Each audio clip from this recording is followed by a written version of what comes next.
Good morning, everybody. Welcome to my channel. This is You Too Can Be Great. This is the Marriage Bootcamp Hip Hop Edition, Season 15, Episode 3, Swap It Like It's Hot, okay? And this episode was definitely hot and heated up because what happened was a hot mess. And I'm going to get to it because we actually have a fight. I think this is the first fist fight I've ever seen in all of the Marriage Bootcamp franchises. Or episodes in previous seasons. I've seen people get in people's faces, I've seen arguments, but I've never quite gotten to a point where somebody's actually trying to swing, and we'll get to that. Now, the last episode, we saw Tony and Corrupt having issues because Tony had come down and told Corrupt that he needed to eat something.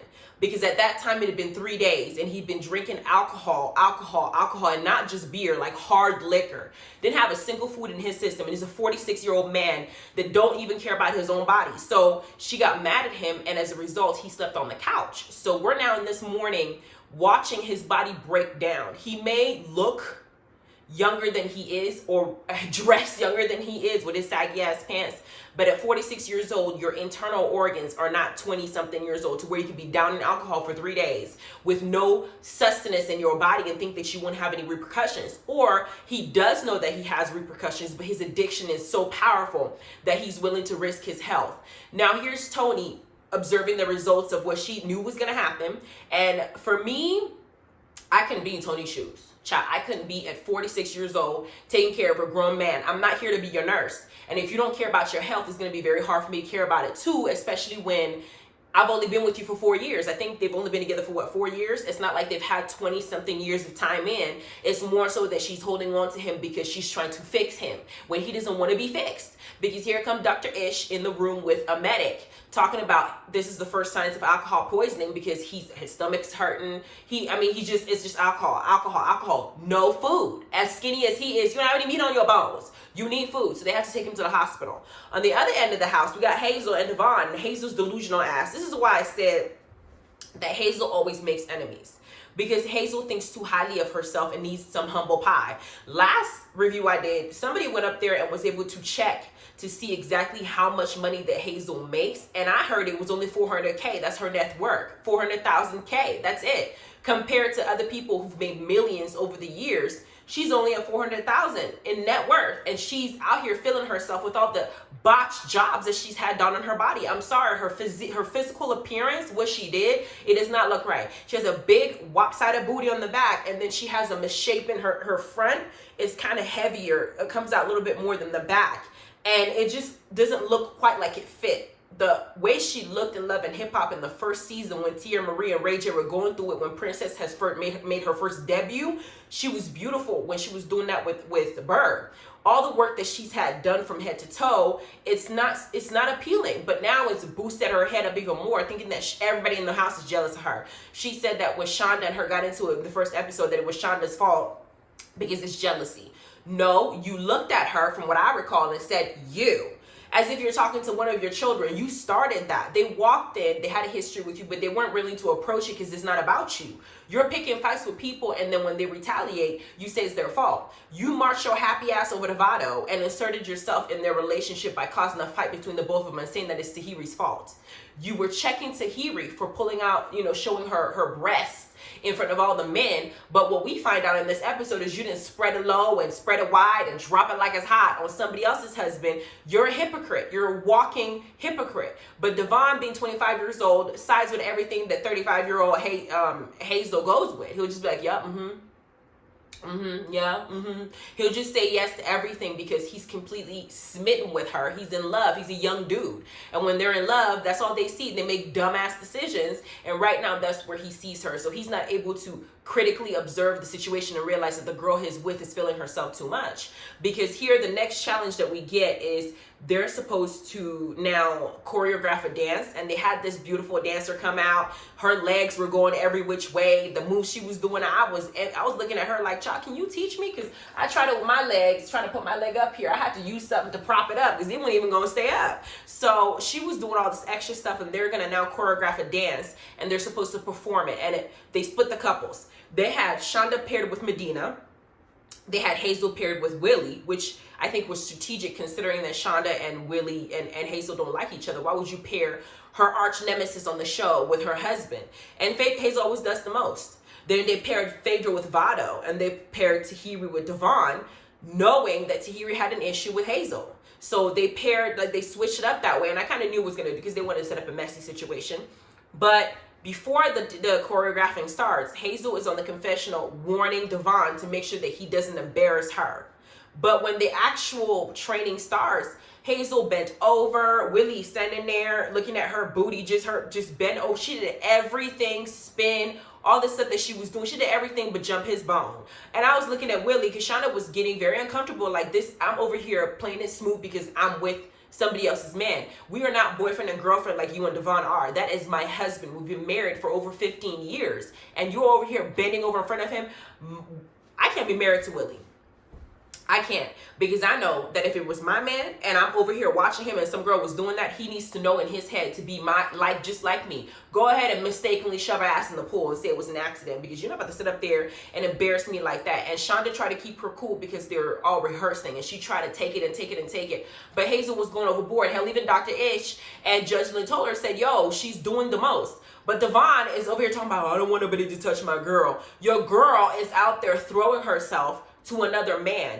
Basically, she did everything. This is not a strip club. It was supposed to be a choreographed ballroom type dance. They weren't doing, the tango or something like that. She was doing the most. So here they are. They go inside the house, and they're on the round table.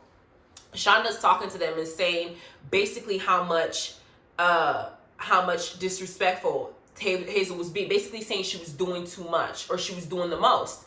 What Shonda said wasn't so disrespectful or so rude, but Devon was in the background in the kitchen, and he felt like Shonda shouldn't have had the name of his girl in her mouth. But you didn't check your girl when she was bending over, but you had so much to say about Tahiri open up her shirt the day before the Vado. You get what I'm saying? So it's like y'all have this double standard mentality type thing. Like you can do it, but somebody else can't. So Shonda's here talking to people about her doing too much and everything. Devon bucks up and starts going off on Shonda. And I'm like, Devon is 25 years old. This is where his immaturity shows. He's incapable of comprehending that when a grown woman is having a conversation with another people, if you have something negative to say and she has her man around, you walk your happy ass over to her man. Like I said, Devon should have talked to Vado if he had a problem, not Hazel. So Devon should have talked to Willie if he had a problem with Shonda, not Shonda, because now he's actually getting to a point where he's cussing her. Hazel walks her behind from the corner. She joins the conversation. Willie sitting on the counter. And the argument gets worse and worse and worse. Willie goes over to him and says, yo, don't talk to my wife, talk to me. Shonda is like baiting him, boosting Willie up. No, because he'll lay ass out. He'll da-da-da-da-da. He'll da-da-da-da-da. See, this is what I said. In my situation, I'd like to remove the people that I care about from hostile situations that might end them thrown in jail. I like to remove them from that. I don't want to be the person who's egging you on and pushing you to go there and get into a fight with someone. Even when I'm angry, I won't do that because I had to think about how it affects us as a family. Shonda didn't think about Willie going to jail. She didn't think about Willie getting anything done to him. All she thought about was she saw red and she was like, I can't fight Devon, so my man is going to be the one to fight Devon. Hazel was the one pissing her off. She should have gone straight to Hazel and talked to Hazel, but now you got these two people that shouldn't even be talking to each other going off. So then Devon decides to check Shonda and told her to shut the fuck up. I think that's what he said to her, to shut the fuck up, which was incredibly disrespectful. So Willie gets off the counter, bucks up in his face. Now I'm looking at Devon and Willie. The height, they're not in the same height class.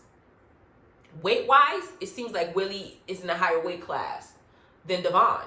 So I kind of like, who would win this fight if they got into a fight? But the way that that Devon pushed Willie, and as far back as he fell on the floor by the counter, I mean, it was a great distance with his long arms. I was like, Willie, did you catch the Holy Ghost?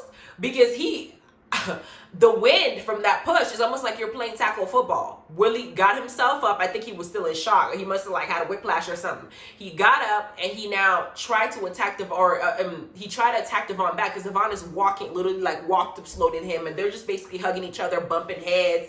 Shonda is trying to pull Devon off Willie.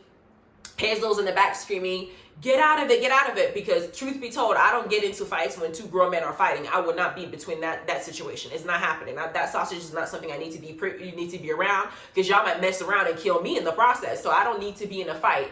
And she was right. But at the same time, I think Hazel wanted to see if Devon was going to beat up Willie. And it took, I had a call. But Judge Lynn told her to sit up there looking like I'm a judge and I'm watching two grown people on national television fighting each other over some words. I mean, it was embarrassing to watch. At the same time, who would have won that fight? Because when the fight was over, Devon had this thing that looked like a mouth sore or something, but it's like bleeding the side of his mouth. Willie had cuts on his face. It looked like he twisted his arm or something, but he was like, yeah. And I'm like, all that boosting that Shonda did, it seemed like Devon would have held his own. Willie didn't think about it. All that nutting he done with all these girls he cheated on Shonda with took all his strength away. I mean, he was moving in slow motion while Devon has speed, he has agility, he has the flexibility, he has his youth. And you out there picking a fight with somebody who has everything in his prime. That wasn't smart, for real. As much as Shonda hyped him up, I felt like he was a little bit embarrassed.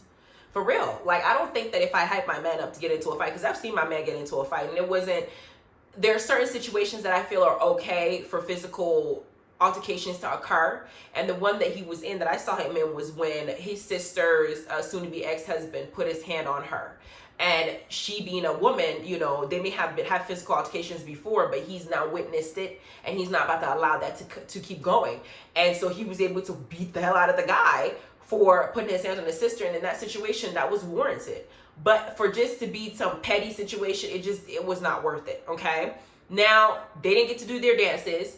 The security's here. Tahiri's now trying to trying to talk about the situation and how Devon handled himself. Devon and Hazel are going upstairs, and Hazel is now, after the fight, running her mouth and acting like she's big and bad. If you want to go, if you want to throw hands, we can throw hands.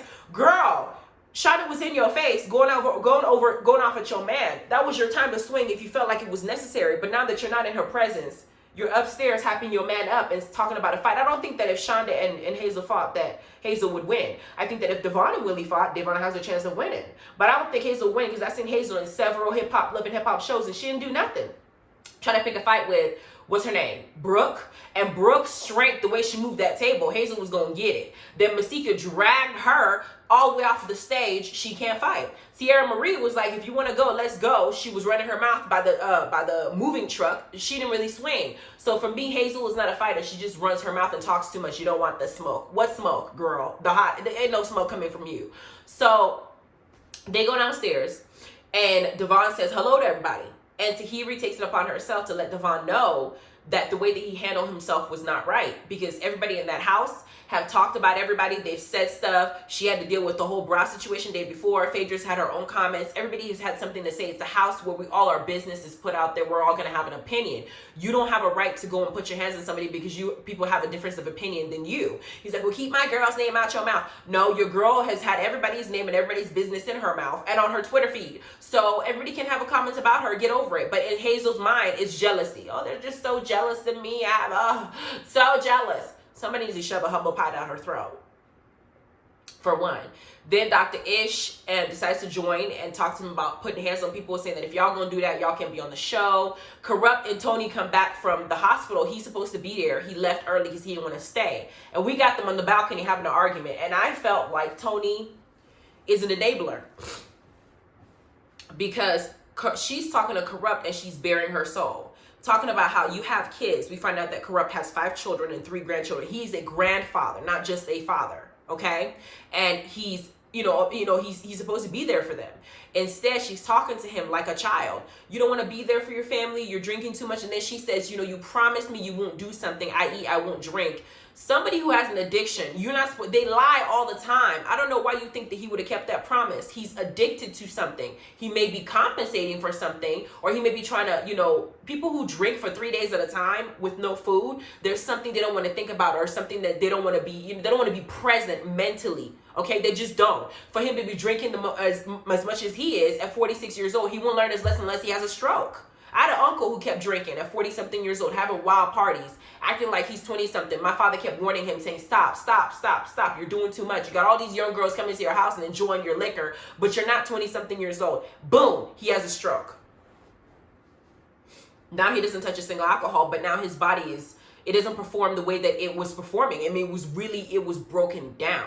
Corrupt hasn't hit his rock bottom yet, because here he is having a woman that genuinely loves him, that she's tolerating some BS, telling him, you promised me you would do something. His response is, well, that's a sacrifice that you make. Excuse me? Corrupt is walking all over Tony right now.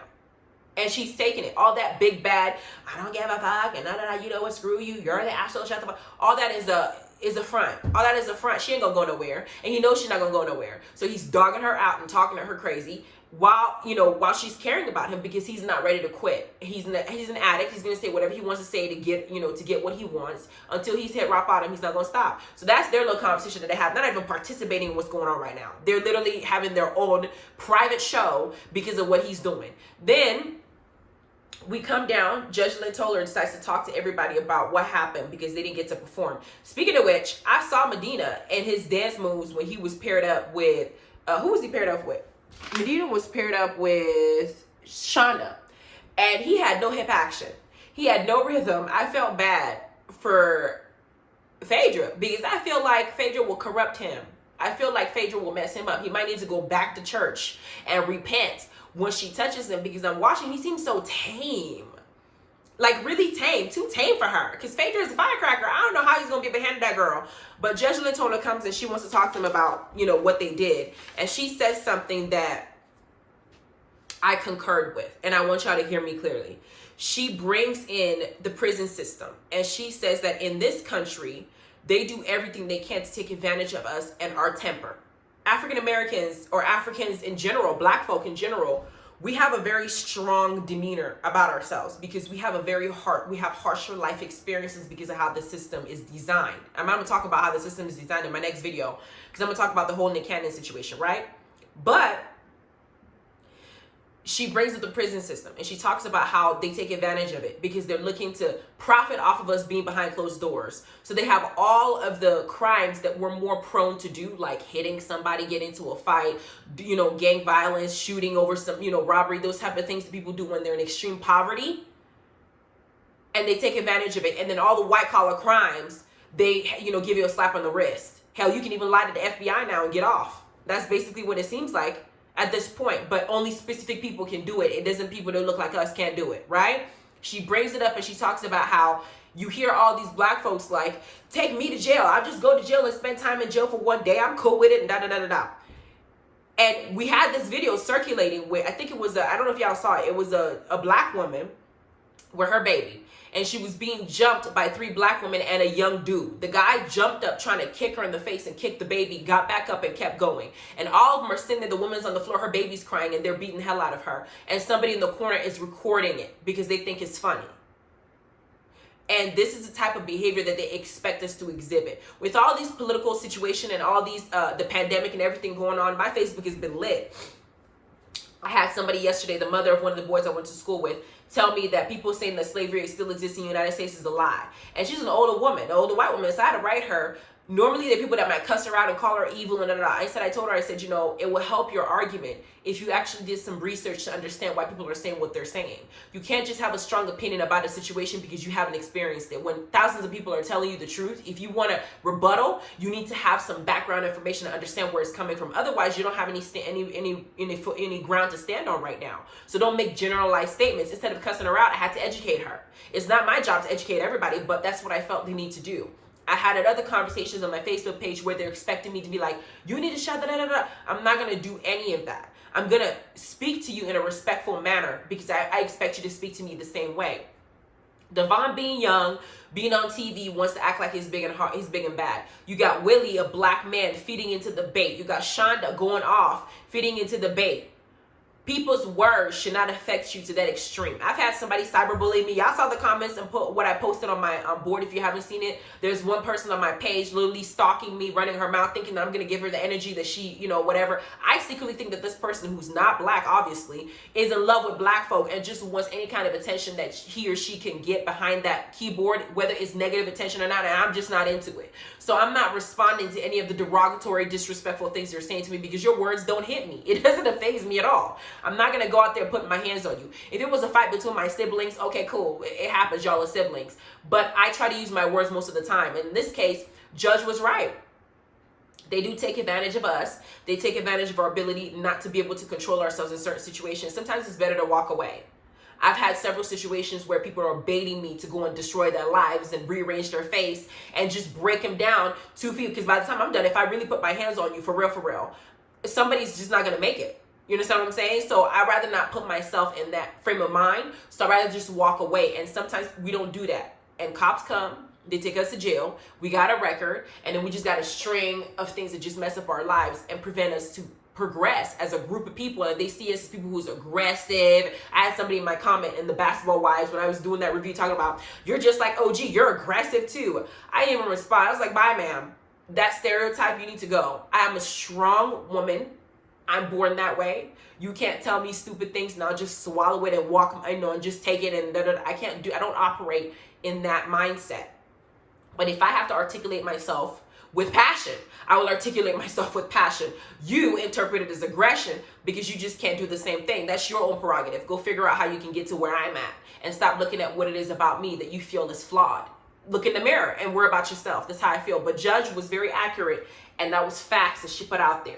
But y'all know people don't listen. They only hear every other word. Because Hazel, ignorant ass, after the conversation, they all went back to talk about it to get peace of mind. And she decides to bring up the jealousy situation and says, just admit you're jealous. Just admit you're jealous. And Shonda's looking at her like, girl, nobody jealous of you. Shonda is beautiful. To me, Shonda is more beautiful than Hazel. I have to be honest with you. Her body, her face, everything about her is more beautiful, and she carries herself well, more so than what Hazel has been displaying since this whole show started. We're already on episode 3, and she didn't pick fights with everybody. Shonda the first episode, Tahiri the next episode, all people who can beat her up, and then Devon the 3rd episode. Like, you and your mate are fit to be together because y'all are a hot mess, and y'all are drama and shit starters, and y'all do the most.